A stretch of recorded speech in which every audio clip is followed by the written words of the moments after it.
गुरु नानक धन गुरु नानक वाहिगुरु जी का खालसा श्री वाहिगुरु जी की फतेह। जन्म साखी श्री गुरु नानक देव जी की। भाई बाले वाली साखी एक पठान की। एक बार गुरुजी भ्रमण करते करते पठानों की बस्ती में जा पहुँचे। गांव के बाहर एक हुजूरा था। मर्दाना ने पूछा, हे महाराज, ये हजूरा यह किसने बनाया है? गुरुजी ने कहा, हे मर्दाना, इस गांव का एक पठान है, उसने यह हजूरा बनाया हुआ है। वह इसी जगह आकर शाम की नमाज पढ़ता है और उसको यह बड़े बड़े आलम लोग मसले सुनाते हैं, परंतु उसके मन में रंचक भी दया नहीं है। दिन के समय वह नगरों को लूट लेता है। हम उसको मिलने के लिए इधर आए हैं, परंतु ऐसा पुरुष को मिलना अच्छा नहीं होता, परंतु हमें तो दूसरों के कृत्यों पर दया आ जाती है। धन गुरु नानक। इतनी बात हो रही थी, तब शाम हो गई। तब वह पठान बड़े अहंकार के आनंद आया हुआ इस हुजूरे में आ गया। काजी मुल्ला जो उसके साथ थे, सभी ने नमाज के पश्चात मसले कहने आरंभ किए। तब वह पठान सुन सुनकर धन्य अल्लाह, धन्य है खुदा, इस किस्मत के शब्द कहने लगा। गुरुजी जो निकट ही बैठे थे, उसकी ओर देखकर हंसने लगा। तब उस पठान ने कहा, हे फकीर, हम खुदा का नाम ले रहे हैं और तुम हंस रहे हो, ये हंसी गैर वाजिब है। तब श्री गुरु नानक देव जी ने एक श्लोक उच्चारित किया। श्लोक महला पहला। हरना भाजा ते सिख दारा, इन पढ़िया नाओ, फादी लगी जात फहाइन, आगे नहीं थाओ।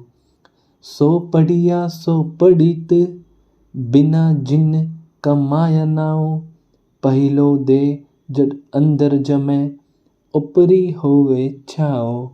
राज सही मुकदम कुते, जाई जगाइन बैठे सुते, चाकर नहिदा पाइन गाओ, रत पीत कुतियो चट जाओ। जिते जिया होसी सार, नकी वड़ी लाइत बार वर्तात। जब उसने गुरुजी के मुख से यह श्लोक सुना तो कहने लगा, हे फकीर साईं, क्या ईश्वर का नाम जपने से छुटकारा नहीं होगा? तो और किस प्रकार से छुटकारा हो सकता है? गुरुजी ने कहा, हे पठान, तू भूला हुआ है। यह तो तू मसले सुनता और खुदा का नाम भी लेता है तथा नगर में जाकर तू पूरा पूरा मक्कार बन जाता है तथा गरीबों का खून पीता है। इन फरेबी कर्मों के लिए परमात्मा तुझको दंड देगा और फरिश्ते तुमको नरक में डाल देंगे। धन गुरु नानक। पठान ने कहा, हे साईं, मैं तो अपना लाभ देखकर खुदा का नाम लेता हूँ। फिर अंतर्यामी श्री गुरु नानक देव जी महाराज ने एक और शब्द उच्चारित किया। मल्लार महला पहला। सौ मन हंसती घियो गुड खावे, पज्जी से दाना खाई, डके फुके केहे उड़ावे, साही गई पुछताई। अंधी फुकी मुई देवानी, कसमी मिट फिर बानी। अदू गुहाला चिड़का चुगन, गेनी चढ़ी बिललाही। खसमे भावे ओह चंगी, जेकर खुदाई खुदाई। सकता सिउ मारे से मिरिया, सब पीछे पे खाई। होए सतान धुर न गावे, साई गाए पछताई। अंधा किसनो बुकी सुनावे, खसमे मुल न भावे। अक सियो प्रीत करे, अक टिडा, अक डाली बाई खाई। खसमे भावे होवे चंगा, जी करे खुदाई खुदाई। नानक दुनिया चार दिहाड़े सुख किते दुख होई। गाला वाले है नी घनेरे छड़ न सके कोई। मख मिठे मरना जित तू रखिए तिन नेड़ न आवे तिन भव सागर तरना। जब यह श्लोक गुरुजी ने सुनाया तब पठान ने गुरुजी के चरणों पर सिर रख दिया और कहने लगा, हे महाराज, हमने जाना कि राज्य में आनंद है, परंतु अब जाना कि राज्य के पश्चात नरक होगा। यह भारी दुख है। अब हमारी सादगति कैसे होगी? यह सुनकर गुरु नानक देव जी ने एक परम पवित्र श्लोक उच्चरित किया। महला पहला। राग मल रूप जाति जुबनु पंज ठग। इन्नी ठगी जगु ठगिया किन न रखी लज। ऐना ठगी ठग से जी गुरु के पैरी पाई। नानक करमा बाहरे होर कहते मुठ जाई। यह श्लोक सुनकर पठान ने श्री गुरु जी के चरणों पर नमस्कार किया और कहने लगा, साधु तो परमात्मा के प्यारे होते हैं, आप मेरा गुनाह माफ़ करो। हे महाराज, मैं तो आपकी शरण में हूँ। गुरुजी ने कहा, हे भाई, आज तुमको क्षमा किया जाता है, परंतु आगे से कोई बुरा काम नहीं करना होगा। नेकी के मार्ग पर सदैव चलना होगा। तब वह पठान श्री गुरु नानक देव जी के दरबार में शिष्य हो गया।